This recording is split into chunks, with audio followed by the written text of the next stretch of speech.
اور اسی طرح جب ہم نے لوط کو پیغمبر بنا کر بھیجا تو اس وقت انہوں نے اپنی قوم سے کہا کہ تم ایسی بے حیائی کا کام کیوں کرتے ہو کہ تم سے پہلے اہل عالم میں سے کسی نے اس طرح کا کام نہیں کیا، یعنی خواہش نفسانی پورا کرنے کے لیے عورتوں کو چھوڑ کر مردوں کے پاس آتے ہو۔ حقیقت یہ ہے کہ تم لوگ حد سے نکل جانے والے ہو۔ اور ان لوگوں سے اس کا جواب کچھ نہ بن پڑا، اور بولے تو یہ بولے کہ ان لوگوں یعنی لوط اور اس کے گھر والوں کو اپنے گاؤں سے نکال دو کہ یہ لوگ پاک بننا چاہتے ہیں۔ تو ہم نے ان کو اور ان کے گھر والوں کو بچا لیا، مگر ان کی بیوی نہ بچی کہ وہ پیچھے رہنے والوں میں ہو گئی، اور ہم نے ان پر پتھروں کی بارش برسائی، سو دیکھ لو کہ گناہگاروں کا کیسا انجام ہوا۔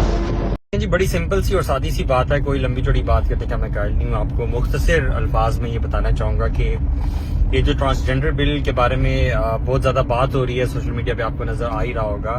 میں آپ کو بڑے صاف الفاظ میں یہ بتاتا چلوں کہ یہ ٹرانسجینڈر بل جو ہے یہ بالکل بھی ان انٹرسیکس لوگوں کے لیے نہیں ہے جو واقعتاً اللہ تعالیٰ کی طرف سے ایک اب نارمیلٹی کے ساتھ پیدا ہوتے ہیں اور جن کی ریشو بھی بہت کم ہوتی ہے، یہ کوئی بہت زیادہ لوگ نہیں ہوتے۔ یہ بل بالکل بھی ان لوگوں کے رائٹس اور ان لوگوں کی حمایت کے لیے نہیں ہے، بلکہ یہ بل ہومو سیکشولز کے لیے ہے جو کہ قوم لوط والا عمل کرنا چاہتے ہیں، اور اس کو وہ ابھی بھی کر رہے ہیں، انڈر کور کرتے ہیں، لیکن اس کو ایک قانون کے تحت کرنا چاہتے ہیں، ایک قانون پاس کروانا چاہتے ہیں تاکہ وہ یہ قوم لوط والا عمل جو ہے ہومو سیکشولز یہ کھل کر پاکستان میں، اسلامی جمہوریہ پاکستان میں کر سکیں۔ واضح صریح آیات جو ہیں وہ موجود ہیں۔ قوم لوط پر اللہ تعالیٰ کا عذاب آیا تھا، بلکہ جتنے بھی عذاب قوموں پہ جب بھی آئے ہیں ان میں سے سب سے سخت ترین عذاب جو اللہ تعالیٰ نے دیا وہ قوم لوط والا عمل کرنے والے لوگوں کو دیا۔ ان کی وادی کو اللہ تعالیٰ نے سب سے پہلے ایک چیخ کو بھیجا، اس کے بعد ان لوگوں کی وادی کو اٹھا کر الٹا پٹخ دیا گیا اور پھر ان پر پتھروں کی بارش کی گئی۔ اتنا سخت عذاب جو ہے وہ اللہ تعالیٰ نے ان کو دیا، یعنی اللہ تعالیٰ اتنا زیادہ غضبناک ہوئے اس چیز کے اوپر۔ تو یہ بات جو ہے، جو بھی لوگ اس کو پروموٹ کر رہے ہیں، یہ